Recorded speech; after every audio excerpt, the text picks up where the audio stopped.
Hello again. I would like to introduce our next speaker, and I asked if I could do this because make this introduction because it's a very important one to me personally. 2017 we're in. So 9 years ago was 2008, and does anyone remember what happened in 2008? The stolen FTM, right? The stolen FTM, when the vote failed to spend all the money, they sent everyone home. Said come back in 3 weeks. Then they called everyone back using the school phone system the next week, and they rammed it through. And I think that may have been the 11% increase here. So about a month after that, somebody who a very dear friend who I work closely on these materials with, is in 2008, said, meet me at the Black Goose at 8 o'clock in the morning. And I said, well, I have to go to work. I said, well, you're going to have to meet me at the Black Goose at 8 in the morning because we got to meet this person. So I show up at the Black Goose, and then there's this gentleman named Rob Coulter, and his wife, Danielle, was there too. And we shared views for about an hour about what had happened in the town. And so from that moment, we developed a very fond working relationship on many of these issues. And Rob served as my vice chair on the budget committee. Rob served on the town council and was one of the 5 votes that decided to put the FTR to ballot back in 2011. And so he's been very, very involved in these various things.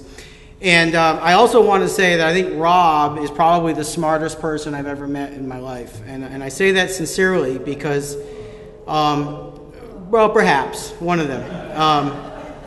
But Rob went to the Naval Academy, and he was an exchange student at West Point, and he was very near the top of his class there. And then he went on to the University of Chicago, and where he got double master's degrees and was number 1 in his class at Chicago, and then decided that wasn't enough. So with the engineering and all that behind him and the business side behind him, he decided to go to law school, and of course he went to Roger Williams over here, and again was number 1 in his class there. So we're quite honored to have someone like Rob help us in these taxpayer initiatives, and he's been very, very engaged, and it's so wonderful to have him involved. So with that introduction, I'd like to introduce Rob Coulter.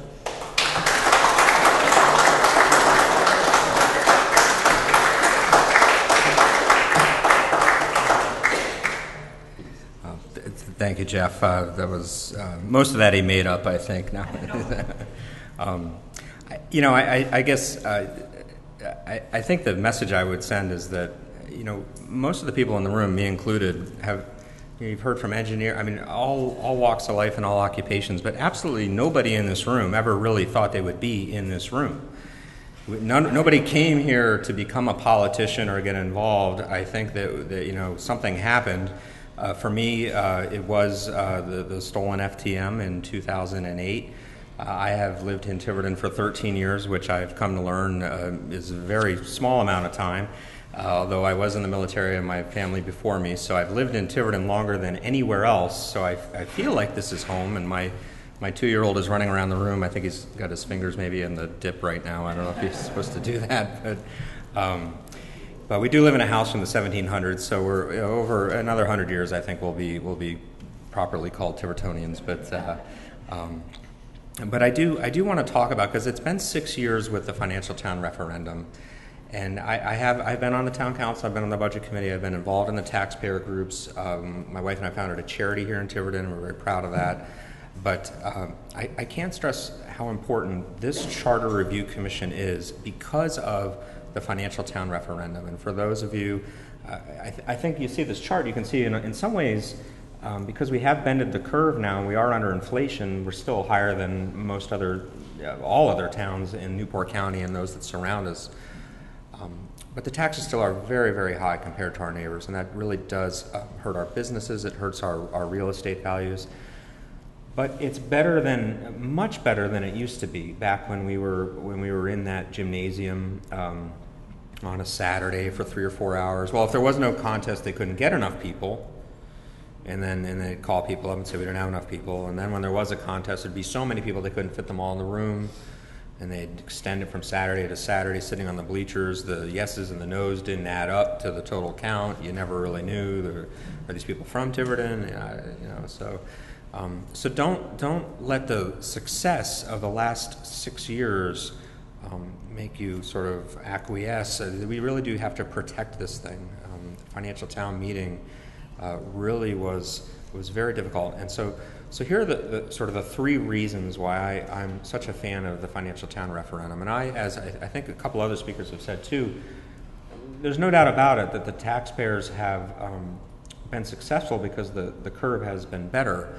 But if people want taxes to go up and they use the FTR to do that, that's fine, because it's a secret ballot and there are no surprises, and it allows for the most people to vote as possible. And those are the three biggest reasons why we have to protect the financial town referendum and all the casino money that goes with it. If you remember from that financial town meeting, you wouldn't really know what you're going to vote on. You knew that the budget committee would get the first shot, but there could be 2, 3, 4, 5, who knows. They made up the rules as they went.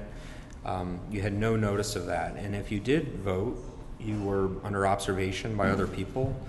It was a very intimidating environment. With the FTR, you have a secret ballot. You're in and out of there in a few minutes. You know about a month in advance exactly what you're voting on, and you can do that in minutes. And I would also just like to say, on behalf of people that travel, or perhaps they had a family commitment or whatever, they can't be there for the vote on the financial town referendum, or when the financial town meeting used to be, then now you have early voting, and now you have absentee ballots.